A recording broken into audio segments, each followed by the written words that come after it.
Good night, everyone. Tonight, God is good and God is good all the time. My name is Erwin Jazz, praise the Lord. I'm going to give you some little news and a word on tonight. Some of it going to be updated on what I talked about yesterday on Restore Row. First, we're going to talk about executive order.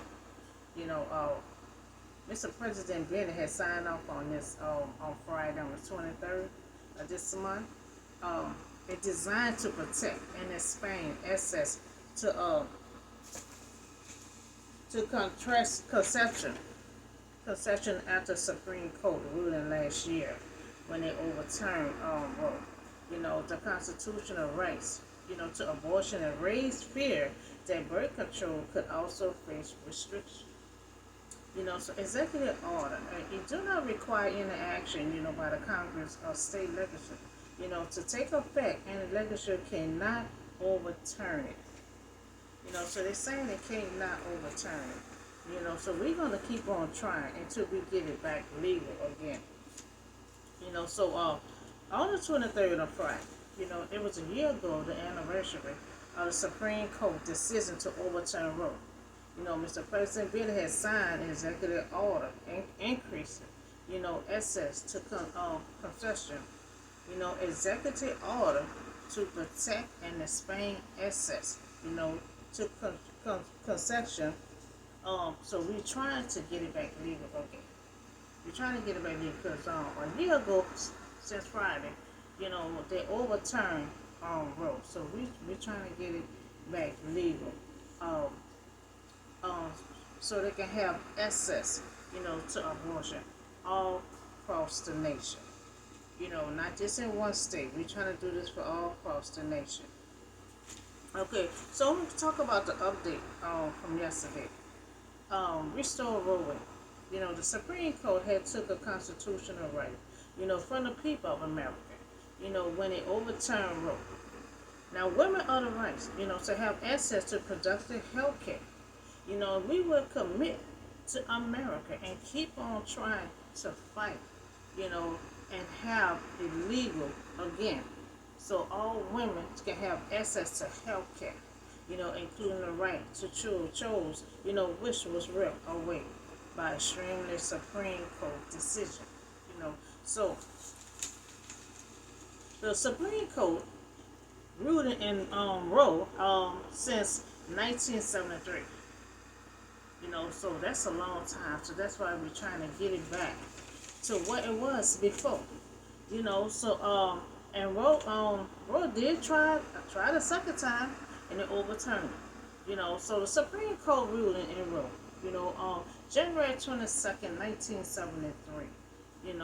Discriminalized, abortion nationwide. It protect the right to access abortion, legal all across the country, and free many patients, to access the care that they need. And that just been ripped apart, and we've been fighting ever since. Discriminalized, meaning that they're saying abortion is a crime. That's why they shut it down. They said it was a crime, so they shut it. That's why they had shut it down. So he did reinstate it the second time.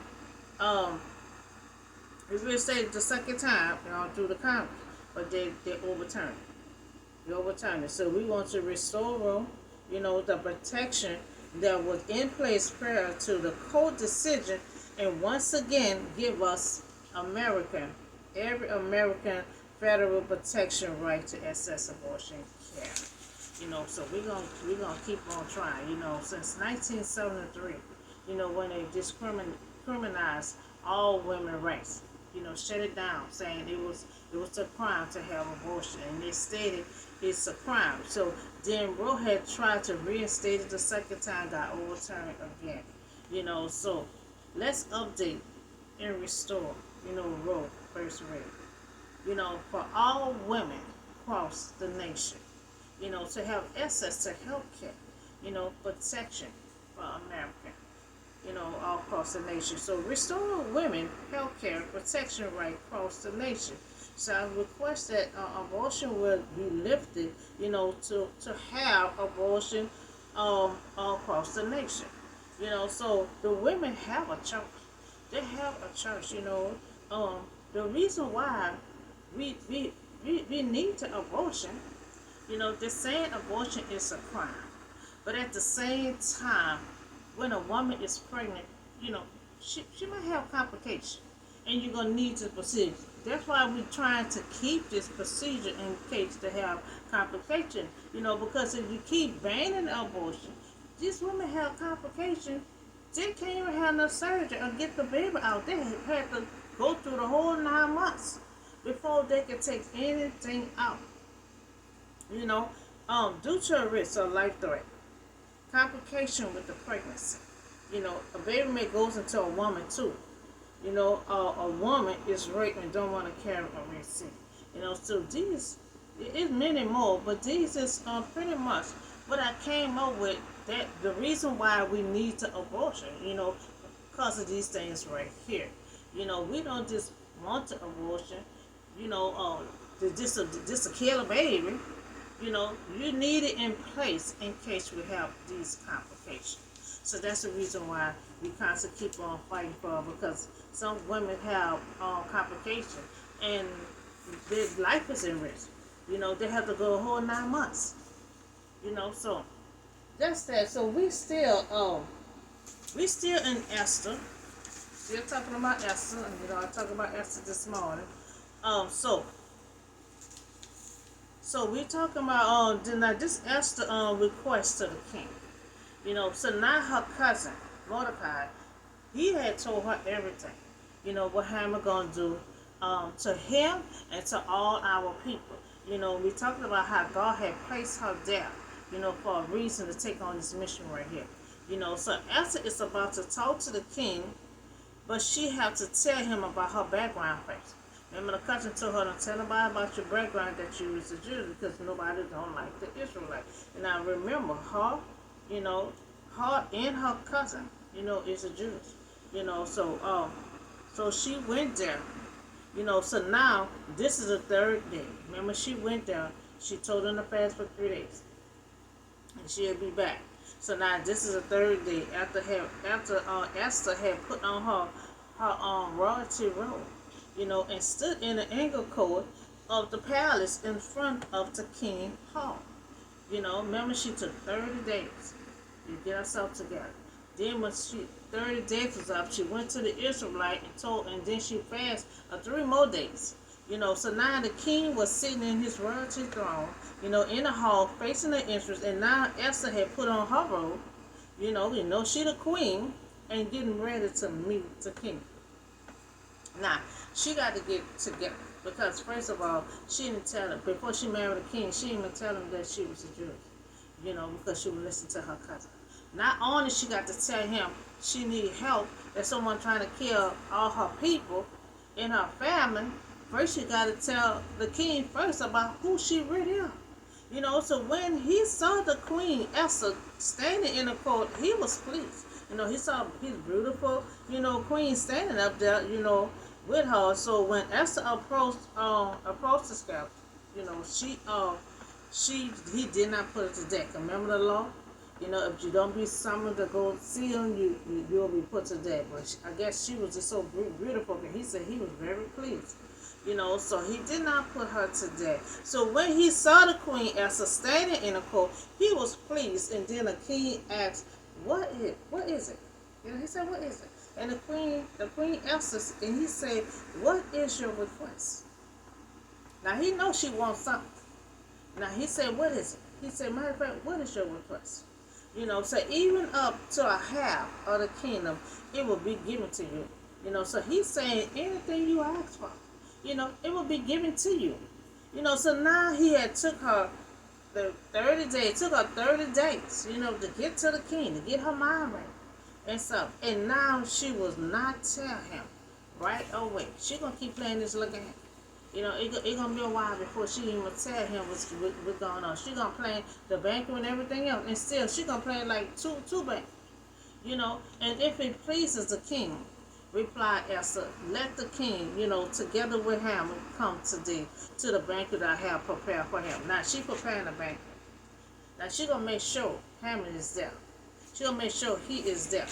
And she still did not tell the king what her request is, but she preparing a banquet. So bring Haman, at once, and the king said so that we'll make Esther ask. So Esther had said, make sure you bring Haman, and he don't know.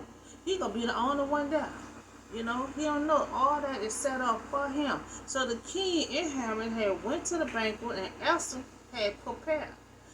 So Esther had not told him yet, but she made sure Haman would be there. She ain't told him yet, but she made sure he be there. So now the king is willing to do whatever she asks.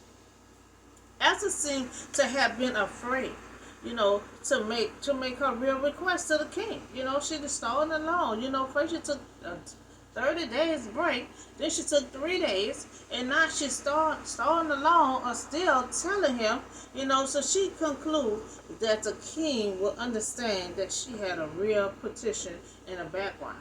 Because she got to tell him about her background. So as they was drinking wine, the king again asked Esther, now, what is your petition? Now he got to keep on begging her. What is your petition? So it will be given to you, and what is your request? Even up to half kingdom, it will be granted. Now he started saying, whatever your request is, it will be granted. So now the king, keep asking, what is your petition? And she I guess she is so scared, she too scared to even tell him. So now the king still asking Esther, what is your request? And it will be granted. Esther replied, my petition and my request is this. She's still not going to tell him. If the king regard me with favor, and if it pleases the king to grant my petition and fulfill my request, let the king and Haman come tomorrow, to the banquet, and I will prepare for them, and then I will answer the king's question. So she's going to answer his question at the banquet. And that's going to be the first one. She still ain't going to tell him until the second banquet. She's going to have by 2. Now the delay. Now she keep on delaying this banquet. Now the delay. There is no way to know for sure why Esther asked the king, for a second banquet. The city never having the first one. Now she asked him for a second one. The second banquet, rather than simply making her request. And that's what we're saying. She's stalling along. Instead of her telling him what is going on, she wants to prepare a second banquet. So does she lose courage, at the last moment? That's what it seemed like, or it has this been part of her strategy all along. Maybe her strategy, just prolonging it, maybe she lost hope and courage. Who knows what her strategy is. So the delay adds suspense to an already powerful story. This is a powerful in a history story, because the man came to her cousin and said they have a beautiful passion going on. I just talked about this morning. So she thinking she going there and apply for a beautiful passion. All the while, it's God just wanted her to get her foot on that land, because you got something that coming your way. So it had been part of her strategy all along. So the delay adds suspense to already powerful story. Now it's examine how she conduct herself in a difficult and frightening situation. Now this her mission, what she doing, and this her strategy of how she handling it. So she examined herself, how her conduct, herself in this difficult situation. So she fast. She had to meditate for 30 days. She had to do all this here to see how is she gonna get through this here. Now we see.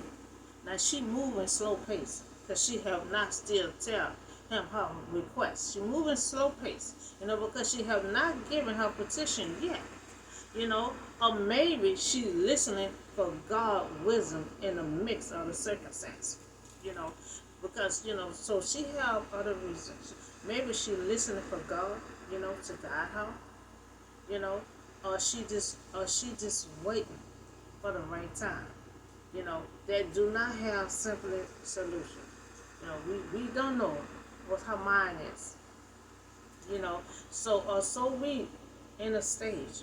We in a stage of waiting on Esther to give the king her request. Now you know the story gonna go on and on. You know, the book of Esther not that long. Cause I remember when I first read the book of Esther, it took me about an hour and something, or 2 hours the most. You know, but it's not that long. You know, so we gonna go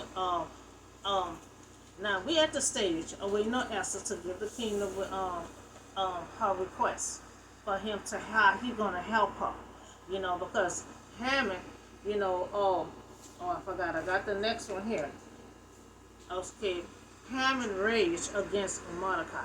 You know, he gonna get this tall pole wrapped to hang Mordecai. So I don't know how he gonna kill all the rest of the Israelites, you know, but he gonna get that pole together for Mordecai to hang him. But on the next package, we're gonna see how the table gonna turn. You know, so the king is still waiting on Esther to give her request, and now this will be the second banquet. Now Haman had went out that day, you know, happy. Now he went out, he was happy. He went to the banquet. Now he gonna realize later on that him and Monica is the only one at the banquet. You know, so he was all happy. He was all happy going there, all high spirit.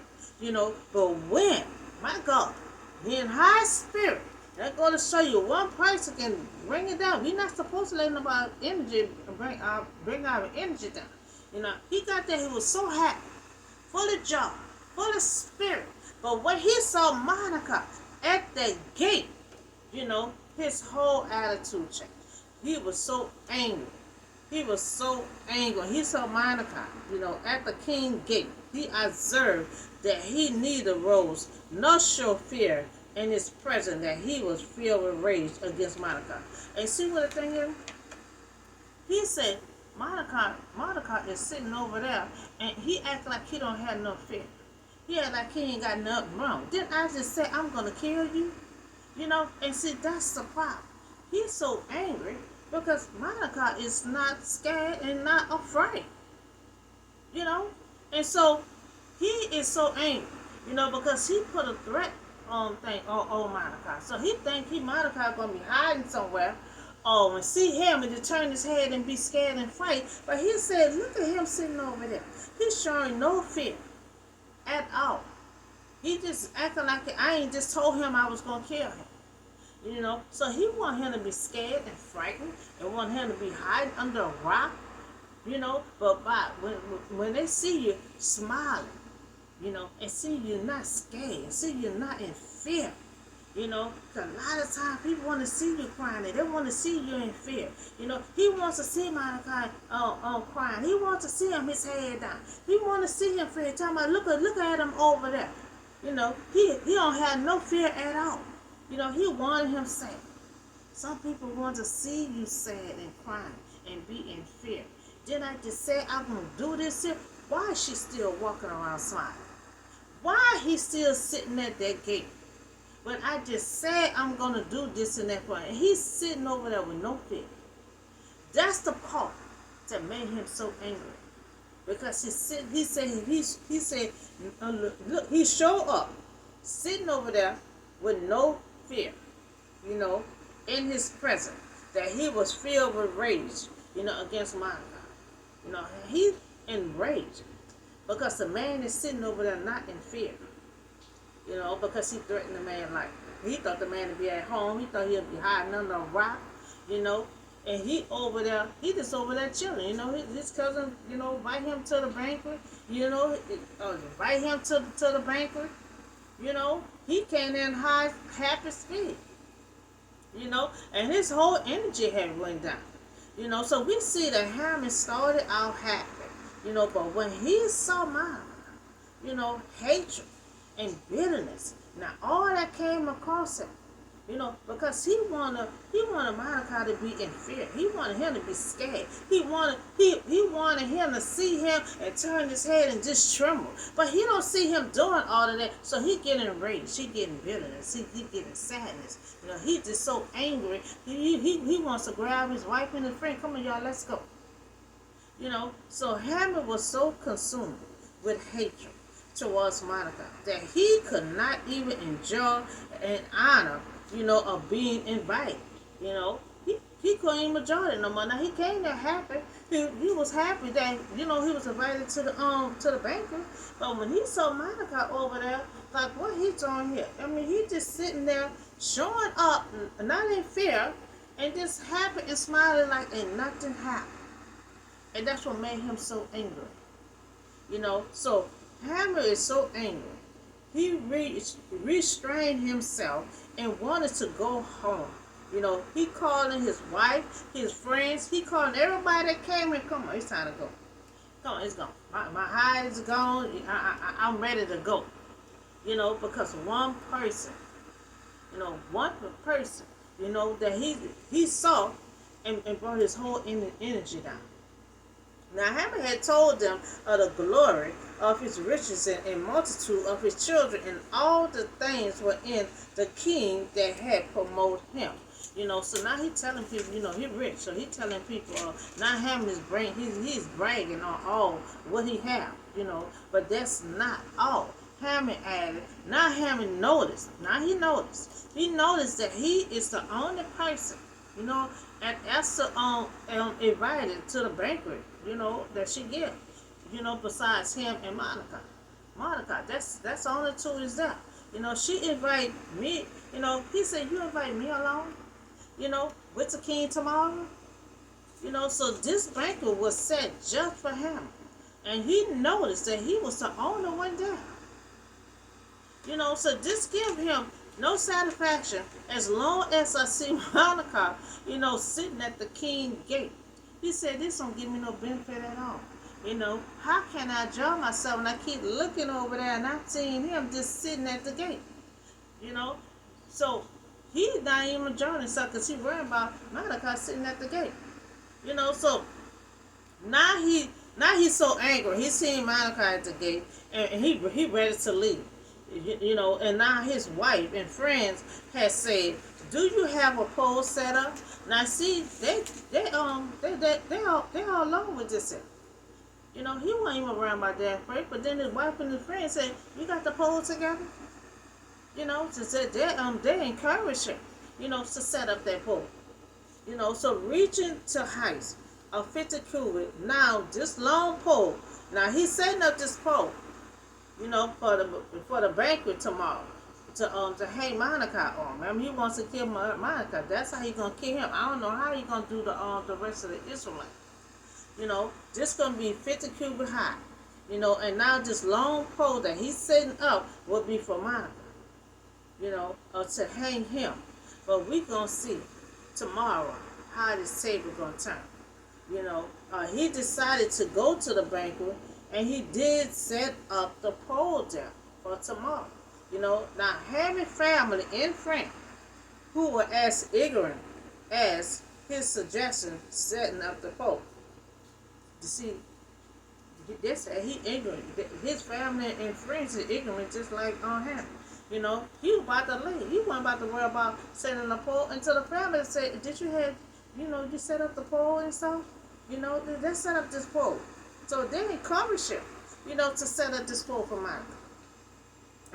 So they wanted evil. They wanted to make sure that all the people of the city saw Monica dead.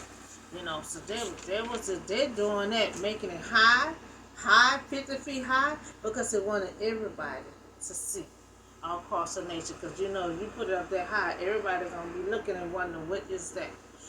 So we talk about restoring rollback. We talk about restoring it back. Restoring the women health care protection rights back. So it had overturned, when he tried to get this law back again, and it had overturned. So we trying to get it to overturn in our favor. So it's a woman church. It's a woman church. We want to restore Rome where the protection that was in place prior to the court decision. Once again, we give every American federal protection right to access abortion care. So we talk about that. We also talk about executive orders to help this abortion, to help restore, restore this order again. So uh, Mr. President has signed up on it on Friday. You know, it was designed to protect and expand access to contraception after Supreme Court ruling last year overturned the constitutional rights to abortion, raised fear, that birth control could also face restriction.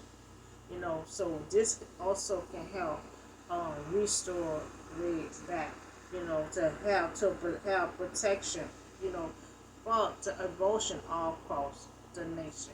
And we just talk about Esther. She's taking a long time, she's working at a slow pace, to tell the king her request. So we gonna wind up going to the whole next package, and she still not gonna tell him to the at the second bank. So that's all the news and the word I have for you on tonight. And y'all have a blessed, safe night, and I see y'all on the next